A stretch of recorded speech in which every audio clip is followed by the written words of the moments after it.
저는 어렸을 때도 그렇고 지금도 그렇고 돌아가더라도 그 습관은 가질 텐데, 이 수학 공부를 정말 잘하고 싶다라고 하면 절대 암기해서 수학 문제를 푸는 공부는 하지 말아야 한다. 절대 하지 말아요. 그럼 뭘 하라고 하는 거냐? 수학 잘하는 친구들 어떻게 공부했는지 확인을 해보면 그 친구들은,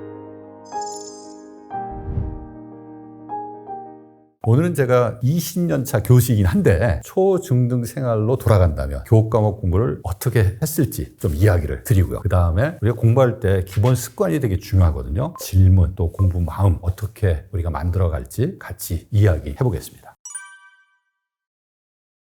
공부할 때 최선을 다했지만 보다 내가 자기 시간 관리를 잘했으면 어땠을까? 또 공부하는 방법도 그냥 무조건 앉아서 공부하는 방법보다 조금 더 효과적으로 내가 참고서 선택도 그렇고 또 집중할 수 있을 때 보다 집중해서 공부하고, 이런 여러 가지 효율적인 방법을 공부할 때 적용했으면 어떨까? 이런 좀 생각들은 남아있죠. 저는 옛날에 고등학교 때 공부한 거를 다 기록을 했는데 제 목표가 10시간 이상 공부하는 게 목표였습니다. 만약 10시간이 안 됐으면 다음날 조금 더 잠을 좀 줄이고 공부를 더 하고 했던 기억이 있습니다. 잠은 그렇게 많이 안 잔 것 같아요. 5시간에서 6시간 정도 잤는데 사실 저처럼 하면 안 됩니다. 잠은 충분히 자야 돼요. 제가 잠을 충분히 자야 한다라고 말씀드린 이유는, 공부는 생각하는 거거든요. 집중하게 되면 생각의 효율이 높아져요. 그리고 집중해서 생각할 수 있어야지 그 내용을 내가 온전히 잘 이해할 수 있고, 온전히 잘 이해할 수 있을 때 오랫동안 내용을 기억하게 됩니다. 따라서 잠자는 시간 아깝다, 절대 그렇게 생각하지 마세요. 충분히 자고, 다만 공부할 때 집중해서 하는 습관을 갖는 게 더 중요합니다. 제가 나온 고등학교가 좀 특수한 고등학교입니다. 이 특수한 고등학교라고 해서 뭐 특목고가 아니라 일반 고등학교였는데, 저희 고등학교에서 서울대학을 한 70명 이상씩 갔어요. 저희가 15반이었는데 반에서 한 5등 정도까지가 서울대학에 입학했다고 보시면 됩니다. 저는 몇 등을 했느냐? 그건 20등 이내인데 그 안에 들었다.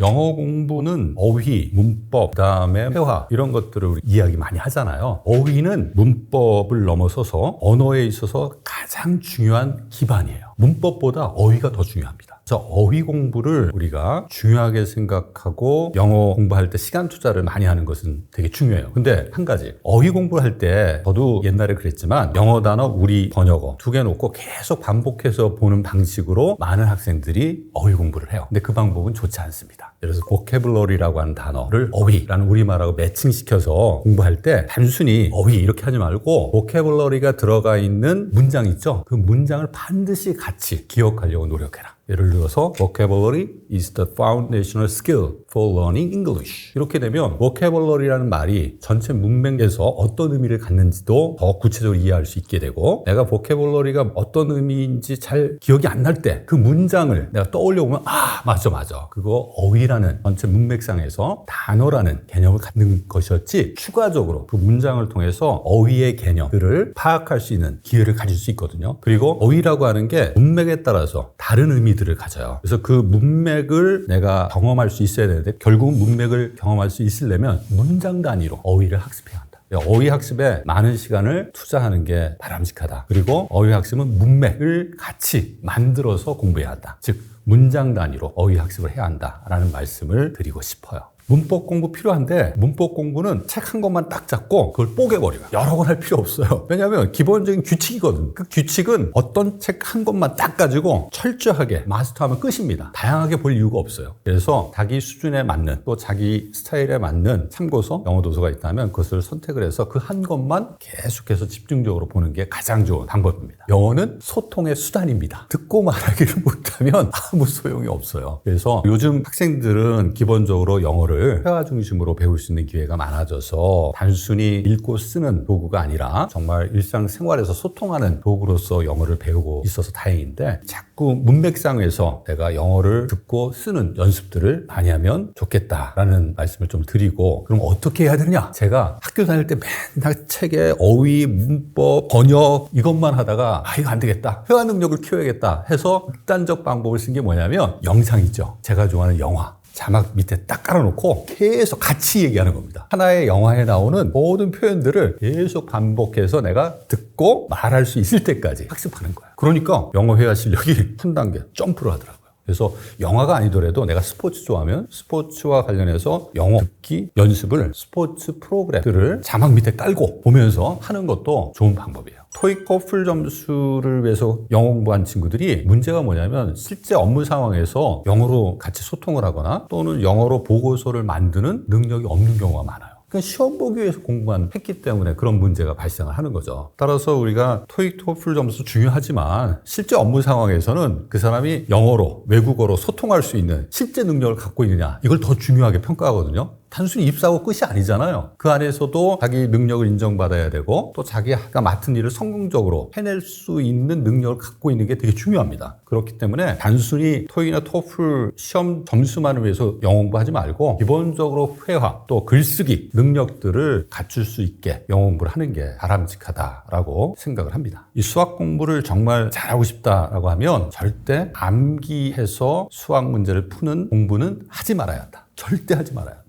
그럼 뭘 하라고 하는 거냐? 수학 잘하는 친구들 어떻게 공부했는지 확인을 해보면 그 친구들은 공식이 나오기까지 기본적인 과정이 있잖아요. 그걸 증명이라고 하는데 그 증명하는 그 과정을 온전히 파악하는 데 많은 시간을 투자를 해요. 왜 그 결과가 나왔는지 그 과정을 이해하게 되면 변형된 문제, 어려운 문제도 풀 수 있는 힘을 자기 스스로가 가질 수가 있어요. 근데 공식만 딱 외우면 약간 변형된 문제가 나타나면 그 공식에 포함된 요소들을 어떻게 연계시켜야 될지 판단을 하지 못하기 때문에 어려운 문제를 풀지 못하고 포기하는 일이 생기는 거죠. 따라서 수학 공부도 마찬가지인데 결국은 자기 스스로 생각할 수 있는 능력을 키우기 위해서는 어떤 결과가 도출되기까지의 과정을 완벽하게 자기가 이해할 수 있어야 한다. 두 번째는 우리가 수학 공부할 때 너무 어려운 참고서를 선택해서 많은 시간을 보내는 방법은 좋지 않다. 쉬운 참고서, 자기가 이해할 수 있고 완벽하게 빠른 시간 내에 숙달할 수 있는 참고서를 선택해서 그 참고서부터 완벽하게 이해하고 넘어가는 게 중요해요. 그 다음에 어려운 것을 내가 선택해서 공부를 하게 되면 이전에 쉬운 참고서를 통해서 내가 그 내용을 숙달했기 때문에 어려운 내용도 더 쉽게 빠르게 자기 것으로 만들 수가 있습니다. 수학 공부할 때도 처음 참고서는 조금 쉬운 난이도가 좀 낮은 참고서를 선택해서 그것을 완벽하게 자기 것으로 학습하는 방법을 선택하는 게 좋다. 그 다음에 조금 더 높은 난이도 참고서를 선택해서 문제를 풀게 되면 눈덩이 효과처럼 술술술술 잘 풀려요. 그러니까 차근차근 낮은 것부터 어려운 것으로 넘어가는 공부법을 수학에서는 되게 중요하게 생각을 할 필요가 있다라는 말씀을 드립니다. 우리가 선행학습하면 자기 학년 수준보다 더 높은 수준의 내용들을 앞당겨서 빨리빨리 공부하는 경우를 우리가 선행학습이라고 하잖아요. 뭐 초등학교 아이들이 중학교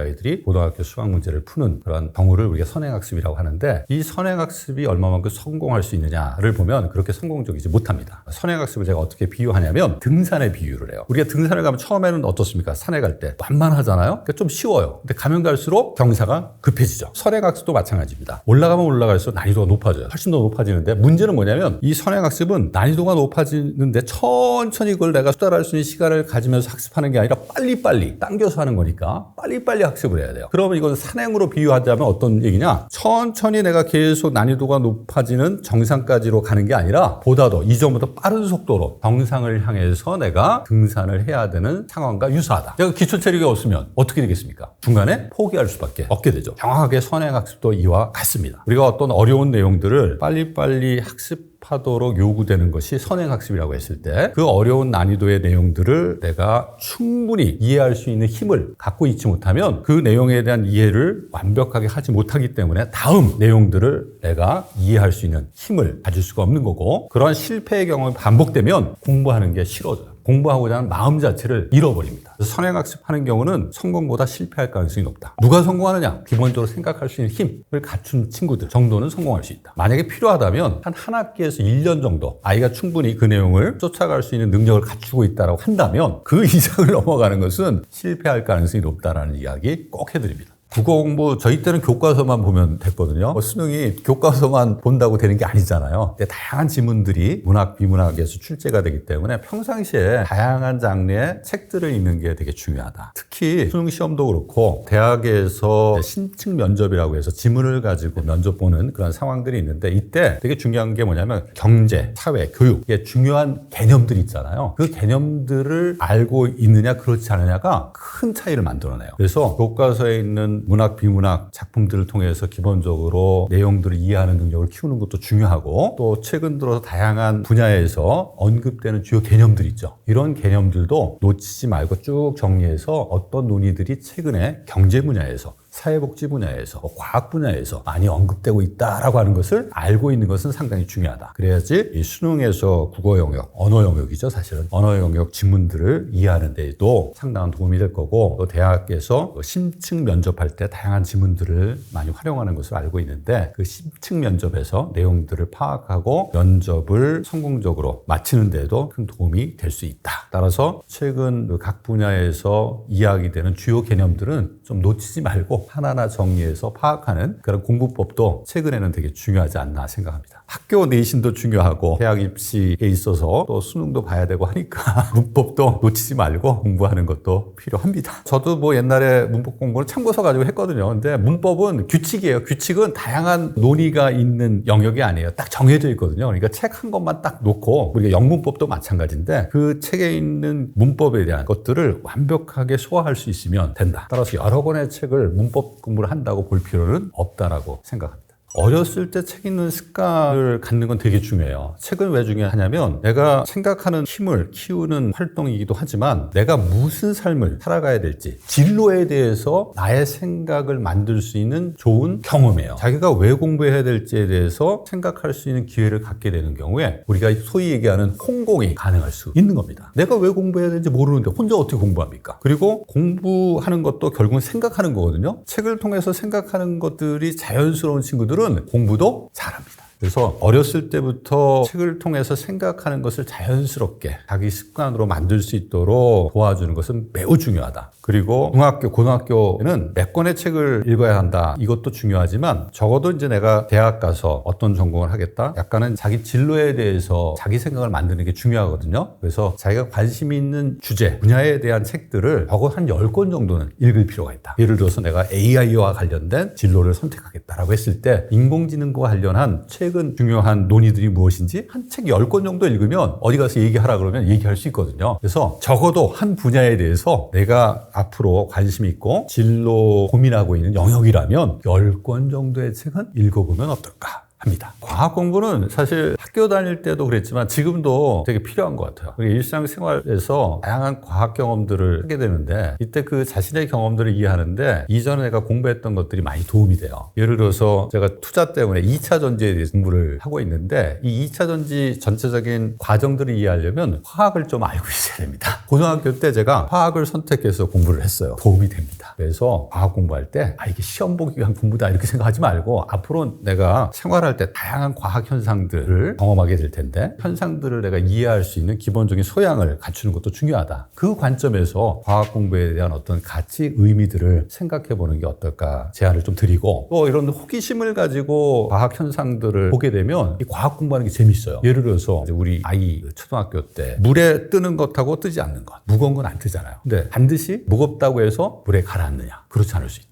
동전하고 배 어떤 게 더 무겁습니까? 배가 훨씬 무겁잖아요. 배는 안 가라앉아요. 동전은 가라앉는데 왜 그럴까? 그 질문으로부터 과학적 호기심을 아이가 갖도록 제가 한번 질문한 적이 있거든요. 자기 스스로에게도 그런 질문을 할 수 있어요. 왜 더 무거운 배는 가라앉지 않을까? 부력이라는 개념을 이후에 내가 공부를 하게 되면 알게 되는 거죠. 아이하고 과학 공부를 우리 부모님들이 한다고 하면 그런 질문들을 자꾸 던지는 거예요. 궁금증을 유발하는 거예요. 과학에 대해서 공부하는 경험을 갖게 되면 과학이라고 하는 게 단순히 시험 보는 지식 공부가 아니구나 라고 하는 것을 우리 아이들이 알게 되고 과학 공부하는 게 훨씬 재미있어질 수 있는 것이죠.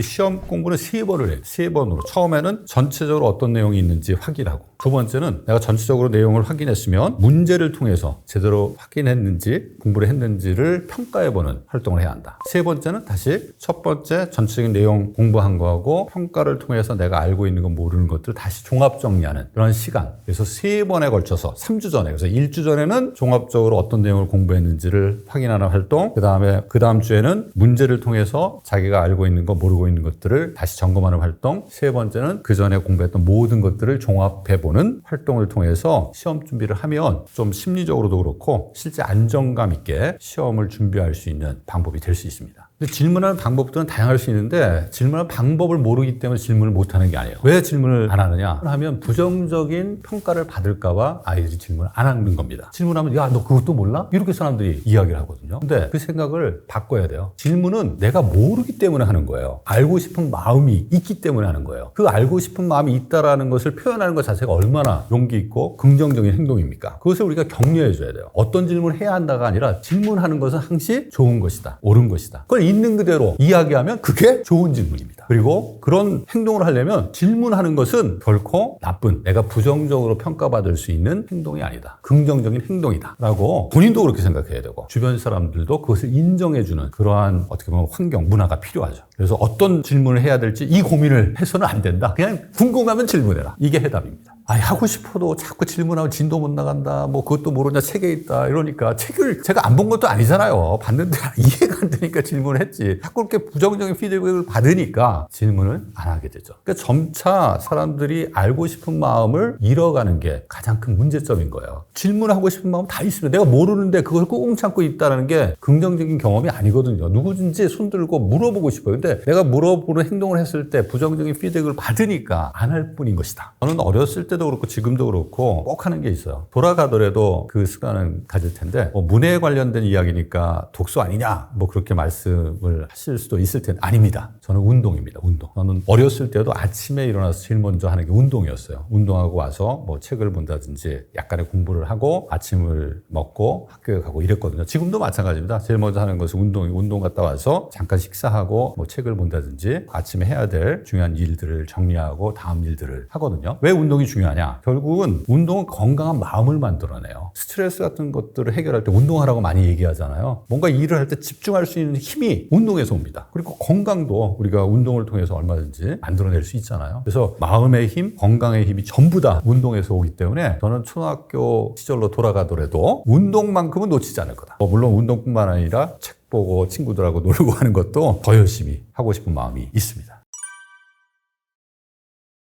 공부할 때 우리가 이제 공부 방법에 대한 이야기를 많이 하잖아요. 제가 이런 공부법은 처음이야 라는 책에서 이야기를 했는데 공부 방법보다 더 중요한 게 공부의 마음입니다. 공부하고자 하는 힘은 내가 공부해야 될 이유에서 시작된다. 그래서 우리 아이들이 공부에 대한 마음의 힘을 기를 수 있도록 도와주는 것은 되게 중요하다라고 말씀드립니다.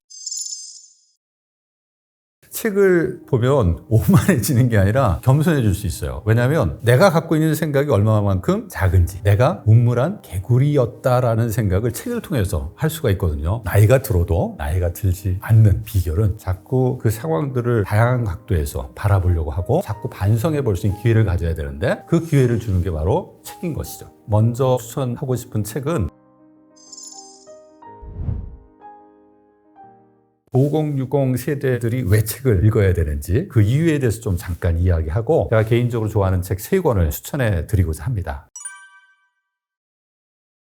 나이 들어가면서 책은 더 많이 읽어야 됩니다. 사람들이 나이가 들어가면서 자기 경험에 잡혀버려요. 경험의 함정에 빠집니다. 자기 경험의 레파토리를 넓혀갈 필요가 있어요. 그러려면 책을 봐야 됩니다. 책을 통해서 세상의 흐름도 다시 읽어야 되고 다른 사람의 생각도 더 많이 접해야 되는 게 사실 나이 들어가면서 더 필요한 것이죠. 기본적으로 책을 읽게 되면 나에 대한 기본적 이해가 만들어지죠. 결국은 책을 통해서 우리가 다른 사람의 생각이나 세상의 흐름, 변화들을 보지만 다른 사람의 생각이나 세상의 변화는 결국은 나의 생각을 만들어가기 위한 소재이다. 따라서 가장 중요한 변화는 나에 대한 이해가 좀 더 구체화되고 확장되고 또 내가 세상을 판단할 수 있는 힘들이 책을 통해서 점점 커진다라고 하는 게 책을 통해서 우리가 얻을 수 있는 되게 중요한 결과이고 따라서 우리가 책을 통해서 자기 성장할 수 있는 기회를 꾸준히 갖는 것은 20, 30대뿐만 아니라 50대, 60대 또 그 이후에 연배에게도 필요한 그러한 활동이라고 봐야 되는 거죠. 책을 보면 오만해지는 게 아니라 겸손해질 수 있어요. 왜냐하면 내가 갖고 있는 생각이 얼마만큼 작은지, 내가 우물한 개구리였다라는 생각을 책을 통해서 할 수가 있거든요. 책을 통해서 그래서 세상의 변화들을 보면 진짜 내가 생각할 수 있는 상상의 틀을 벗어나는 경우도 있고요. 또 책을 통해서 위대한 사상가들, 최근에 많은 이슈를 제기하는 작가들 이야기를 들어보면 내 생각이 상당히 갇혀 있었구나 라고 하는 것들을 경험을 하게 됩니다. 세상에 정말 똑똑한 사람이 많아요. 또 세상이 넓어요. 이런 걸 알게 되면 겸손해질 수밖에 없죠. 좋은 결정은 어디서 나오는 거냐면 상황에 대한 판단을 정확하게 해야 되고, 두 번째는 나에 대한 이해를 정확하게 해야 돼요. 두 가지가 같이 균형을 이룰 때 그 상황에 대한 판단을 정확하게 할 수 있거든요. 따라서 독서를 하게 되면 상황에 대한 분석, 이해 능력들이 향상이 되는 거고, 자기에 대한 이해 능력도 같이 커지기 때문에 상황과 나에 대한 구체적 종합적 이해를 바탕으로 옳은 결정을 할 가능성이 높아진다. 따라서 우리가 중요한 결정을 할 때는 자기의 제한된 경험만 가지고 해서는 안 된다. 자꾸 그 상황들을 다양한 각도에서 바라보려고 하고, 내가 보는 각도가 편협된 그런 시야가 아닌가, 관점이 아닌가 자꾸 반성해 볼 수 있는 기회를 가져야 되는데, 그 기회를 주는 게 바로 책인 것이죠.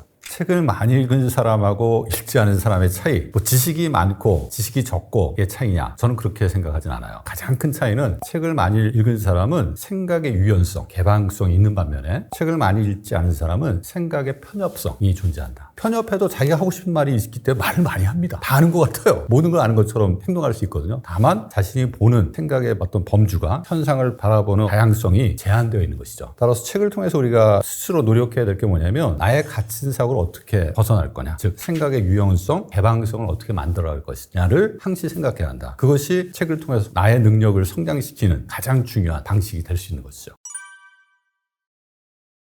5060 세대를 위해서 제가 3권의 책을 추천해 드리고자 합니다. 먼저 추천하고 싶은 책은 클리포드 나스라고 하는 스탠포드 대학 커뮤니케이션학과 교수가 쓴 관계의 본심이라는 책입니다. 이 관계의 본심 책을 읽게 된 개인적 계기는, 저는 이제 직장 생활을 하다 보니까 다른 사람들하고 일을 하면서 충돌하는 부분들이 많이 생기더라고요. 그 과정에서 심리적인 어려움도 경험하고, 또 일을 성공적으로 해내는 게 또 중요하니까 이 관계를 어떻게 정상화시킬 것이냐 고민들을 많이 했는데, 이때 사람들 간의 관계를 좀 내가 이해하는 게 필요하겠다라는 생각이 들었어요. 그래서 제가 한 2000년 중후반쯤이었던 것 같은데, 사람들 간의 관계를 좀 내가 이해함으로써 그런 여러 사람들하고 같이 일하는 상황에서 어떻게 팀워크도 만들고 일을 성공적으로 하고 또 내 감정도 잘 다스릴지, 여기에 대해서 좀 공부를 하자. 그래서 선택해서 본 책이 바로 관계의 본심이라는 책입니다. 관계의 본심은 우리가 이제 다양한 사람들하고 같이 일을 하잖아요. 심지어는 성격이 다른 사람들하고 일을 하는 일들이 많이 있는데, 이때 어떻게 성공적으로 커뮤니케이션 할 거냐, 또 갈등 상황은 어떻게 이겨낼 수 있을 것이냐. 우리가 어떤 일을 하다 보면 때로는 칭찬할 수도 있지만 일이 잘 진행되지 않을 때는 싫은 얘기도 해야 되잖아요. 어떻게 칭찬과 비판을 긍정적으로, 건설적으로 전달할 것이냐, 이런 내용들을 나스라는 교수가 지금까지 해온 자신의 연구 결과를 기반으로 해서 재미있게 소개하는 책입니다. 우리가 이제 회식 문화 많이 하잖아요. 소위 말해서 단합하기 위해서 회식 같은 걸 많이 합니다. 이 회식이 효과적일까요? 이 회식이 효과적이려면 두 가지가 충족이 돼야 되거든요. 첫 번째는 뭐냐면 동질감, 두 번째가 상호 의존성이에요. 그 경험을 충족시킬 수 있다면 회식이라고 하는 게 같이 일하는 팀원들 간의 팀워크를 강화하는 데 도움이 될 수 있어요. 근데 회식 문화 한번 보세요. 뭔가 동질감을 느낄 수 있는 기회들이 얼마나 있는지, 또 상호 의존성, 서로 신뢰하고 또 같이 대화를 통해서 공유하는 경험들이 있어야 되거든요. 근데 회식이라고 하는 자리가 그런 상호 의존성의 경험을 얼마나 강화시키느냐를 보면 그렇지 않은 것 같습니다. 이 동질감과 상호 의존성을 강화시키기 위해서 또 우리가 뭘 했냐면 서바이벌 게임 같은 거 많이 했어요. 이 서바이벌 게임 하면 동질감, 같은 편이니까 동질감도 느낄 거고, 서로 의존하지 않으면 서바이벌 게임에서 실패할 수 있잖아요. 그래서 두 가지 요소가 충족됐으니까 서바이벌 게임은 괜찮아, 그렇게 생각할 수 있는데 그렇지 않습니다. 그 서바이벌 게임을 했을 때 실패하면 실패를 공유한 집단은 그런 의존성, 동질감을 긍정적으로 경험하지 못하기 때문에 효과가 없다는 겁니다. 또 한 가지 에피소드를 좀 말씀을 드리면, 신입사원이 들어왔어요. 그래서 업무 결과를 보고하러 왔을 때 잘한 건 칭찬하고 좀 개선해야 될 점은 우리가 좀 따끔하게 얘기를 해줘야 되잖아요. 이때 칭찬과 비판적 평가, 어떤 것을 먼저 얘기해야 될 거냐, 거기에 따라서 싫은 얘기가 건설적으로 전달될 수 있느냐 그렇지 않느냐가 결정될 수 있다. 근데 보통 우리가 어떻게 하냐면 좀 개선해야 될 점들을 먼저 얘기하고 그 다음에 칭찬을 해줘요. 왜? 싫은 얘기 했으니까 좀 달래주려고. 이러면 안 된다는 겁니다. 그러면 내가 뭘 해야 될지, 개선해야 될 점에 대해서 조금 더 심각하게 생각할 생각하는 기회를 이 이야기를 듣는 사람이 갖지 않을 가능성이 높아진다. 따라서 칭찬을 해주는 게 좋으니까 칭찬과 개선해야 될 점을 동시에 이야기한다고 하면 뭘 먼저 얘기해야 되느냐? 칭찬, 잘한 점을 먼저 이런 거 되게 잘했어. 요 점은 다음부터는 개선할 수 있도록 신경을 쓰면 좋겠다라고 해야지 전체적인 업무 능력도 업무 결과들이 좋아질 수 있다라는 연구 결과가 이 책에 담겨 있습니다. 직장 생활 하면서 다양한 사람들을 우리가 만나는데 관계를 우리 좀 이해하고 그 관계를 좀 긍정적으로 변화시키고 그 과정에서 나 자신을 지킬 수 있는 힘 우리가 얻고자 한다면 이 관계의 본심 책 한번 읽어보시기를 추천합니다. 두 번째 추천하고 싶은 책은 스탠포드 대학의 심리학과 교수 워터 미셸이 쓴 마시멜로 테스트입니다. 이 책은 제가 어떤 일을 할 때 보면 저도 되게 충동적인 특성을 갖고 있다는 것을 깨닫고 이 충동이라고 하는 걸 어떻게 이해해야지? 또 절제라는 얘기 많이 하잖아요. 이 자기절제라고 하는 것이 어디서부터 시작하는지 좀 알아야겠다 생각을 해서 이 마시멜로 테스트라는 책을 개인적으로 읽게 됐습니다. 마시멜로 테스트 하면 유치원생들, 조그마한 아이들 이야기라고 생각하실 수 있는데 그렇지 않습니다. 이 성인들을 대상으로 한 다양한 연구들이 많이 있고요. 월터 미셸이 아이들뿐만 아니라 성인들을 대상으로 한 다양한 연구들을 종합해서 이 충동에 대해서 우리가 어떻게 이해해야 되고 이 자기절제라고 하는 것들을 어떻게 향상시킬 수 있는지에 대한 중요한 메시지를 이 책에서 이야기하고 있는데요. 이 책에서 우리가 이제 충동에 관련해서 많은 사례들을 이야기하는데 일상생활을 보면 지금 눈앞에 보이는 작은 결과들 때문에 앞으로 기대할 수 있는 큰 결과를 버리는 경우가 되게 많아요. 예를 들어서 뭐 금연하겠다라고 생각하지만 우리가 금연하지 못하는 모습들을 많이 보잖아요. 사실 담배 피는 그 순간은 뭐 스트레스 받아가지고 스트레스 받은 마음을 좀 달래는데 도움이 될 수 있지만 나중에 폐에 문제가 생기면 큰 대가를 지불해야 되는 상황이 발생합니다. 근데 우리는 담배 핀단 말이에요. 그리고 우리가 저축하면 좀 나중에 은퇴하고 나서 여유 있게 살 수 있잖아요. 소위 말해서 지름신이 한번 내려오고 그냥 내가 사고 싶은 거 사는 그런 일들을 아는 사람들이 하더라고요. 이게 왜 이런 일이 발생하느냐. 우리가 좀 생각해 볼 필요가 있다. 특히 우리가 이제 이해되지 않는 사건들도 있는데 이 책에 나오는 그 에피소드 중에 특히 유명인, 힘이 있는 사람들이 우리가 이해 못할 충동적 행동을 하는 경우가 있어요. 대표적으로 언급된 사례가 미국 대통령 빌 클린턴하고 50대, 60대 골프 좋아하시는 분들은 타이거 우즈 다 알고 계실 겁니다. 두 사람이 성 스캔들에 빠진 적이 있어요. 대통령으로서 권위 다 무너졌죠. 타이거 우즈가 프로 골프 선수로서 가졌던 권위, 성 스캔들이 터지고 난 다음에 완전히 무너져버렸습니다. 왜 이런 일이 발생했을까? 유혹을 떨쳐내지 못한 것일까? 아니면 그 유혹을 즐기려고 한 것인가? 이 책의 답은 두 번째입니다. 유혹을 떨쳐내지 못한 게 아니라 자기가 힘이 있다라고 생각하면 일종의 환상, 자기 능력에 대한 환상을 갖게 돼요. 그 환상이 뭐냐면 내가 다 통제할 수 있다. 그리고 남들이 하지 못한 것을 나는 할 수 있고 내가 다 통제할 수 있으니까 문제가 되지 않을 거야 라고 생각한다는 거예요. 객관적으로 자기를 바라보지 못하는 거죠. 그 충동을 합리화시키는 겁니다. 그런 일 때문에 정말 우리가 밖에서 봤을 때는 이해하지 못하는 그런 행동들을 이 유명인들이 하는 것이죠. 왜 우리가 충동에 무릎을 꿇느냐라고 했을 때 유혹 자체가 되게 강해서 우리가 충동에 무릎을 꿇는다라고 볼 수도 있지만 때로는 나에 대한 잘못된 이해, 이것이 일종의 잘못된 행동, 의사결정을 가져올 수 있다라는 이야기를 이 책에서 다루고 있는데 이런 다양한 에피소드들을 통해서 우리가 충동을 어떻게 이해할 수 있는지 그 문제들을 극복하려면 어떠한 노력을 해야 되는지 이런 것들을 생각할 수 있는 좋은 기회가 되지 않을까 생각을 합니다. 이런 자기 자신이 모든 걸 통제할 수 있다라고 생각하지만 그것은 불가능하거든요. 그리고 우리가 어떤 충동을 가져오는 유혹물로부터 자기 자신을 지키려면 자기 스스로가 약한 존재라는 걸 알아야 돼요. 내가 얼마든지 충동에 무릎 꿇거나 또 충동을 이길 수 있다라는 환상을 가질 수 있는 존재다. 근데 그런 이해만 가지고 가능하냐? 그렇지 않아요. 자기 주변 환경도 엄격하게 자기 관리할 수 있는 원칙을 만들어야 돼요. 좀 딱딱한 얘기지만 그러한 충동을 이길 수 있는 자기 절제력을 갖추려면 자기 생활에 있어서 원칙들을 만들고 그 원칙들에 내가 지금 결정한 행동이 위배되는지 그렇지 않은지를 항시 자기 점검해야 한다. 그것이 자기 스스로를 지킬 수 있는 방법이 되는 것이죠. 이 마시멜로 테스트에 나온 이야기 중에 하나만 더 말씀드릴게요. 제가 지름신 얘기 말씀드렸는데 어디 가서 막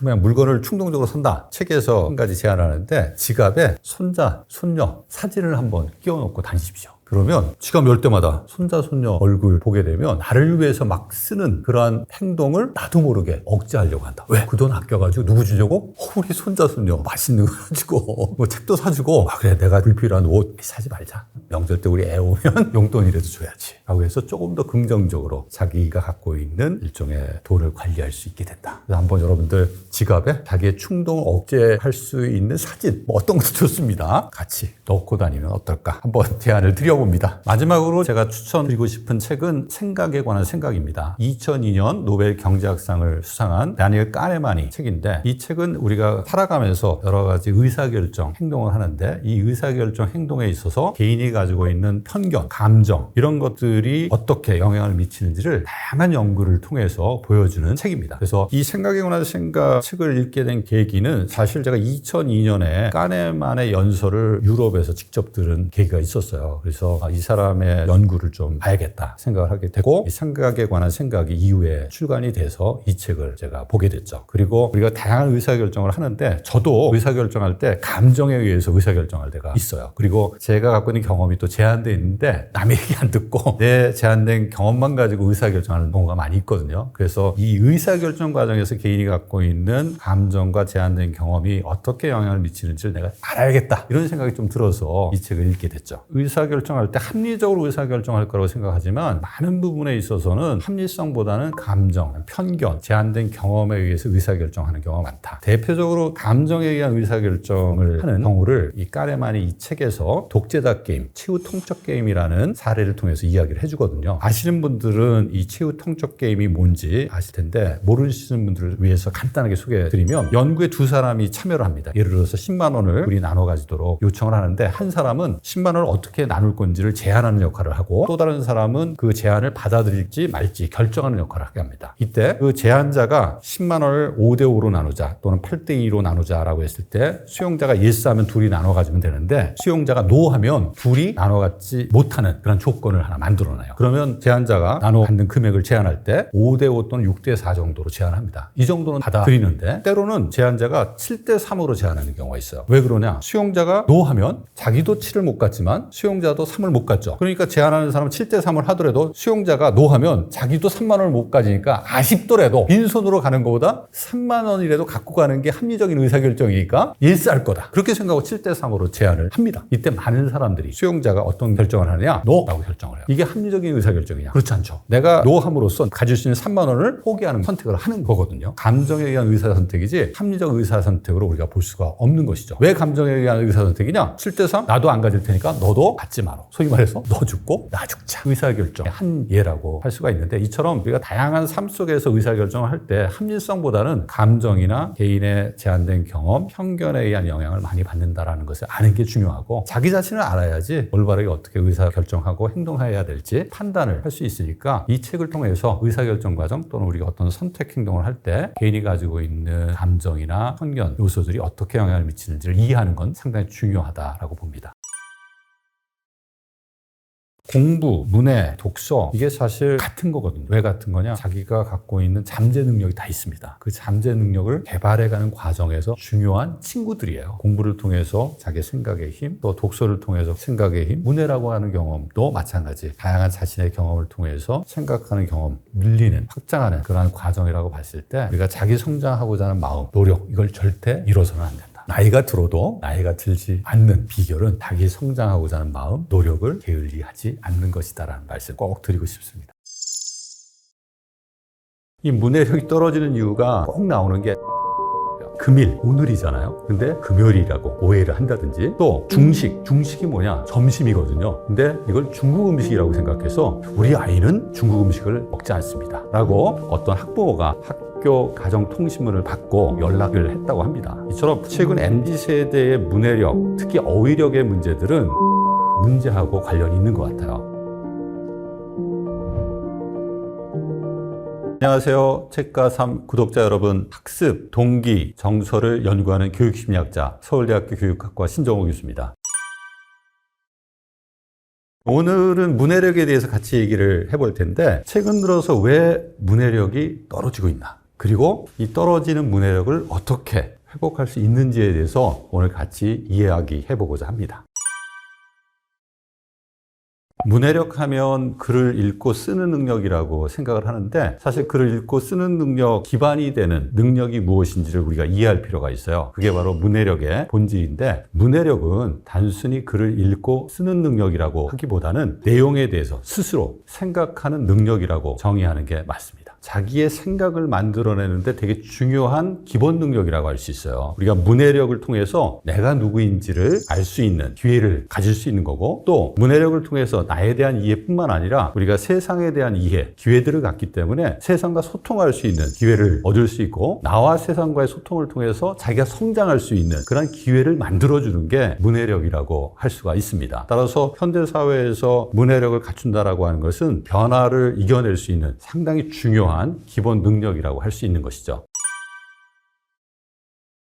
이 문해력이 떨어지는 이유가 점차 현대 생활들이 쫓기는 생활을 하다 보니까 뭔가 조용히 어떤 내용에 대해서 생각하고 자기의 생각을 나눌 수 있는 기회를 갖지 못하는 것, 이것도 되게 중요한 한 이유라고 말할 수가 있고요. 최근 들어서는 우리가 어떤 정보에 접하는 방식을 보면 영상 매체를 통해서 정보를 접하고 또 학습하는 일들이 더 많아졌습니다. 이전에 인쇄 매체를 통해서 정보를 접하고 학습하는 거하고 차이점이 있어요. 그 차이점은 뭐냐? 적극적인 생각을 할 수 있느냐? 그렇지 않느냐의 차이점이다. 영상 매체는 타인이 만들어주는 의미를 수동적으로 받아들이는 경험이라고 한다면, 기존의 인쇄 매체를 통한 내용의 경험은 내가 적극적으로 내용의 의미를 구성하는 생각의 과정이라고 할 수가 있어요. 따라서 영상 매체를 통해서 우리가 정보를 접하고 학습하는 과정을 통해서 스스로 깊이 있게 생각할 수 있는 기회를 우리가 잃고 있는 것도 최근 문해력이 저하되는 한 원인이라고 이야기할 수 있는 것이죠. 짧은 영상, 쇼츠 같은 영상들은 우리가 생각할 수 있는 시간을 안 줘요. 그 내용에 대해서 곰곰이 내가 고민하고 뭐가 더 좋은 개선책이나 관련된 내용이 무엇일지 생각할 수 있는 여지를 쇼츠 같은 짧은 영상들은 주지 않거든요. 그래서 짧은 영상은 재미나 그냥 정보 획득을 위해서는 유용할 수는 있지만 생각의 힘에 있어서는 그다지 도움이 안 되는 것이죠. 이 문해력 관련해서 서울대생 문해력은 괜찮습니까? 이런 질문 많이 받는데, 서울대생들은 워낙 열심히 자기 관리하고 또 책도 많이 읽는 편이라서 저는 개인적으로는 서울대생의 문해력이 이전보다 많이 떨어졌다 이런 생각은 하지 않는 편입니다. 하지만 객관적인 데이터를 보면 이전보다 최근 서울대 입학생들의 문해력이 떨어지고 있다라는 것을 볼 수가 있는데, 예를 들어서 2019년에 인문대학에 입학한 신입생들을 대상으로 글쓰기 평가를 했는데 3분의 1 정도가 낙제 점수에 해당하는 평가 결과를 받았다고 합니다. 그리고 최근에 도서관에서 학생들이 도서 대출을 하는데 1위부터 5위 사이에 인문 교양 도서나 뭐 소설같이 좀 교양을 위한 서적보다는 전공 서적 대출이 많았다고 해요.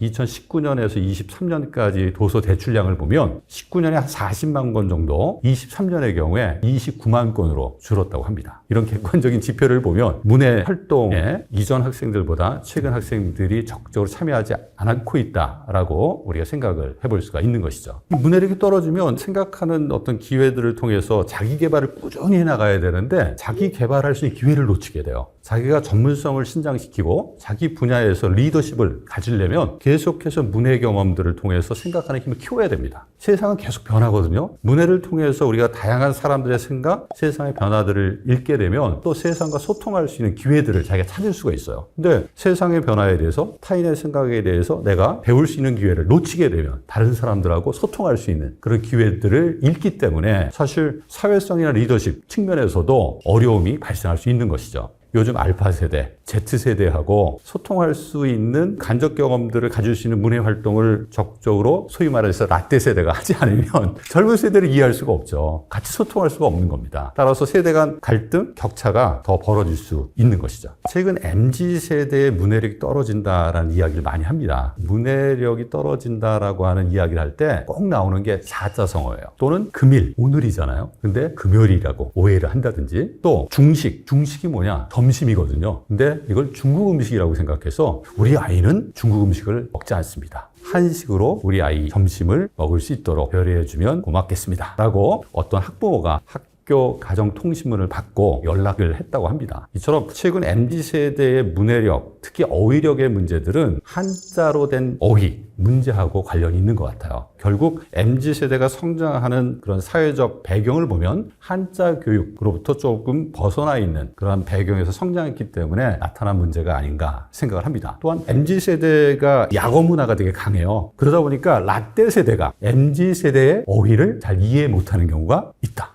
중꺾마 하면 잘 이해 못하는 어른들이 계십니다. 중요한 것은 꺾이지 않는 마음이라는 말이잖아요. 이처럼 어휘도 그 당시의 문화를 반영하기 때문에 최근 세대들이 갖고 있는 언어 문화가 어떤지 우리가 이해할 수 있을 때 이전 세대와 요즘 세대 간의 소통이 또 이해가 원활하게 가능하지 않을까 생각합니다. 문해력을 키우려면 책과 가까워져야 되는데 책과 가까워질 시간이 없어요. 생활 자체가 어느 정도 여유로워야지 책을 보면서 생각하고 책을 본 내용들을 공유할 수 있는 기회를 찾을 텐데 이 현대인의 삶이 너무 쫓기는 삶이 되고 있다는 게 좀 안타깝습니다. 그래서 주말에는 적어도 좀 여유 있게 자기 성장, 자기 개발을 위해서 독서하는 시간을 만들어 놓는 것, 이게 되게 중요하지 않을까 생각이 들고, 자기가 규칙적으로 일정한 시간에 책 읽는 습관을 만들기 위해서 꼭 노력을 해야 한다. 자기가 생각하고 어떤 일을 수행하는 데 필요한 영양분을 자꾸 받아들여야지 새로운 제안, 또 새로운 아이디어, 또 새로운 결과물들을 만들어낼 수 있는 힘을 갖출 수 있는데, 우리는 소비만 해. 계속 받아들일 수 있는, 섭취할 수 있는 기회들을 자꾸 놓치고 있어요. 너무 바쁘다 보니까. 그러면 안 됩니다. 이 독서, 문해 경험이라고 하는 게 자기의 생각의 자양분을 쌓는 활동이거든요. 그 시간을 꼭 확보해놔라. 그러니까 직장 생활하면서 평소에 책 읽는 게 쉽지가 않아요. 그래서 주말 시간을 이용할 수밖에 없는데, 꾸준히 일주일에 책 한 권 정도를 읽으려고 노력을 하는데, 일주일에 책 한 권 정도 읽을 수 있으면 정말 문해 활동에 열심히 참여하고 있다라고 생각을 합니다. 적어도 2주에 책 한 권은 짜투리 시간 다 활용해서 우리가 책을 보면 읽을 수 있거든요. 그래서 2주에 최소 책 한 권, 한 달에 2권 정도는 꾸준히 자기 성장을 위해서 책 읽는 활동을 하는 게 좋겠다 말씀을 드립니다. 두 번째는 영상을 통해서 정보에 접근하는 일들이 이제는 많이 늘었잖아요. 이때 단순히 영상을 보고